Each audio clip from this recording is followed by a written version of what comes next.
வந்தே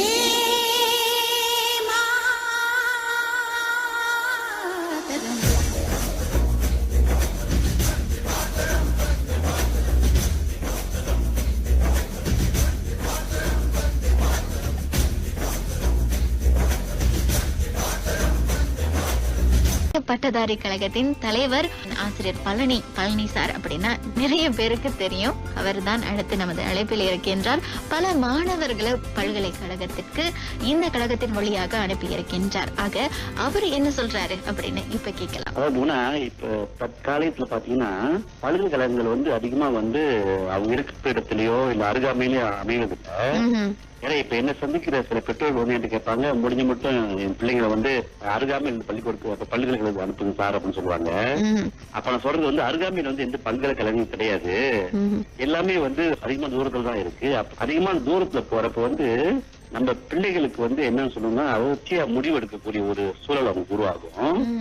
அது மட்டும் இல்லாம இப்ப நம்ம அதிகமான தூரம் பார்த்தா சில நேரங்கள்ல வந்து சபா பரவா யூனிமா யூஎம்கே கிளாந்தான் யூனிமே பெர்லிஸ் யூனிச்சு உத்தாரா இப்படி போக வேண்டிய சூழ்நிலை வர்றப்ப பெற்றோர்கள் ரொம்ப தயங்குறாருன்னா நம்ம இமோஷனல், அதாவது அவங்களுடைய மனநிலை வந்து ரொம்ப சோர்வு அடைஞ்சிடுறாங்க. எப்படின்னு சொன்னா, அதாவது என்ன ரொம்ப கேட்கறவங்க வந்து பெண் பிள்ளைகள் எப்படி இவ்வளவு தூரம் அனுப்புறது அப்படின்னு கூட ஒரு கேள்விகள் வரும். இப்ப சமீபத்தில் நடந்த ஒரு நிகழ்வு பாத்தீங்கன்னா, நம்ம கஷ்டப்பட்டு ஒரு மாணவியை வந்து கூச்சியை செலவாக அனுப்பினோம். இப்போ வழி அனுப்பி வைத்த பெற்றோர்கள் அங்க போனதுக்கு அப்புறம் திரும்பி வராம பிள்ளைய கூட்டிட்டு வரேன்னு சொல்லி அங்க இருந்து அழைச்சாங்க. குறிப்பா அவங்க அப்பா வந்து ரொம்ப நேரம் அழுது அவரை விமான நிலையத்துக்கு வந்து மாணவர்கள் வற்புறுத்தி மனுஷ இது கேளுக்கு அனுப்பி விட்டாங்க.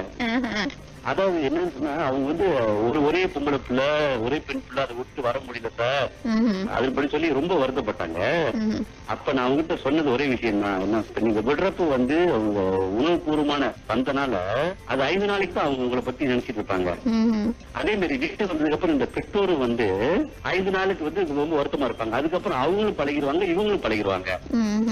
அப்புறம் வந்து அந்த ஏக்கம் அவங்களுக்கு இருக்காது. அப்ப வந்து இப்ப இந்த மாதிரி விடுதியில தங்கி படிக்கிறப்ப இல்ல பல்கலைக்கழகத்தை தங்கி அவங்க என்ன செய்வாங்கன்னா, அவங்களே சொந்த உடைகளை துவைக்கணும், அப்புறம் அயன் பண்ணி அதை உடுத்துறதுக்கு அவங்களே வேண்டிய சாப்பாடுகள், அவங்க வேண்டிய பாடங்கள், புத்தகங்கள், என்னென்ன நிகழ்வுகள் எப்படி வந்து அதாவது ஏற்பாடு செஞ்சுக்கணும் போன்ற முடிவுகள்லாம் வந்து 20 வயசுக்கு மேல எடுக்க ஆரம்பிக்கிறப்ப இப்ப பிற்காலத்துல வந்து அவங்க வேலை செய்யறப்பையும் அவங்க சொந்த குடும்பத்தை உருவாக்குறப்பையும் வந்து அவங்களுக்கு வந்து இது ரொம்ப உதவியா இருக்கு. அதனால பெற்றோர்கள் வந்து பெரும்பாலும் வந்து பயப்படுறது சொன்னா இவ்வளவு தூரம் போறாங்க பெண் பிள்ளைங்க. அதாவது போன வருடம் அனுப்புறதுல வந்து 106 பேர்த்துல வந்து 14 தான் ஆண் பையன்கள், மொத்தம் 192 பேர் பெண்கள் தான்.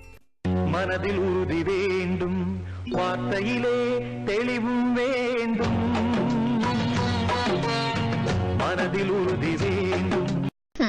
அது பெண் பிள்ளைகளை அனுப்புறதை விட ஆண் பிள்ளைகளை அனுப்புறது இருக்கு. அந்த மாதிரியான வித்தியாசமான சம்பவங்கள் ஏதாவது இருக்குங்களா? ஆண் பிள்ளைகள் வந்து பாத்தீங்கன்னா பெரும்பாலும் இப்போ வந்து பெண் பிள்ளைகள் வந்து ஆண் பிள்ளையோட தைரியமா இருக்கிறாங்க. அதாவது பெண் பிள்ளைகள் போறன்றாங்க, அவங்கள தடுக்கிறது பெற்றோர் தான். இது வரைக்கும் நம்ம அனுப்பின அத்தனை மாணவர்களும் போயிட்டு பெண்கள் போய் படிச்சு முடிச்சு வந்திருக்காங்க, ஆண்கள் தான் போயிட்டு இடையில வந்திருக்காங்க. 1 வருடம் 2 வருடத்துல முடிக்காம வந்தவங்க. அவங்க என்ன காரணம் சொன்னாங்க? அவங்க கூட அங்க உள்ள சூழ்நிலை அவங்க ஒத்து வரல. அந்த அதாவது நம்ம பெண் பிள்ளைகள் வந்து எங்க போனாலும் அந்த படிப்பு அந்த மாதிரி ஒரு ஈடுபாடுனால அவங்கள வந்து அவங்க அதுக்கு தகுந்த மாதிரி அவங்கள ஏற்புடையவர்கள் ஆக்கிக்கிறாங்க. ஆண் பையன் என்ன செய்யறாங்கன்னா, அங்க போனா சூழல் வந்து அவங்களுக்கு வந்து இங்க உள்ள மாதிரி இல்ல, ரொம்ப காட்டுல பல்கலைக்கழகம் இருக்கு. அதாவது அவங்களுக்கு வந்து இந்த என்வாயர்மெண்ட் என்டர்டெயின்மெண்ட் போன்ற வசதிகள் இல்லைன்னு சொல்லிட்டு அவங்க ஒரு சில பேர் மாணவர்கள் திரும்பி வந்தவங்க இருக்கிறாங்க. ஆனா பெண்கள் வந்து யாரும் திரும்பி வரல. உணர்ச்சி என்பது வேண்டும், ஒளி படைத்த பார்வை வேண்டும், ஞான தீபமேற்ற வேண்டும். இதே வேளையில இங்க தலைநகர் பக்கம் இப்ப வட மாநிலத்துக்கு வட மலேசிய பல்கலைக்கழகத்துக்கு அனுப்ப கூட பெற்றோர்கள் முன் வந்துட்டாங்க. ஆனா இந்த சபா சரவா, இந்த கிளாந்தான், திரங்கானு அங்கெல்லாம் நம்ம பிள்ளைங்க போய் எப்படி இருப்பாங்க, அங்கெல்லாம் இந்தியர்கள் இருக்கிறாங்களா அப்படின்ற கேள்விகள் இன்னும் அவங்களுக்கு இருக்கு. ஆனா நிறைய மாணவர்கள் போய்கிட்டு தான் இருக்கிறாங்க. நிகழ்ச்சியும் கேட்டுக்கிட்டு இருப்பாங்க, வேணா அவ்வளவு தூரம் எல்லாம் போவேனா, கப்பை ஏறி போனோம் அப்படின்ற எல்லாம் சொல்லுவாங்க.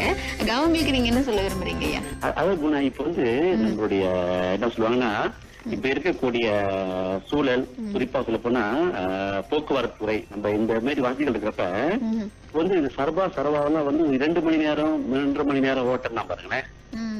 அது மட்டும் இல்லாம சில மாணவர்கள் வாரம் வீட்டுக்கு வந்துட்டு போறவங்க இருக்காங்க. மீட்டிங்ல இருந்தும், லவ்வான்ல இருந்தும், கேகேல இருந்தும்.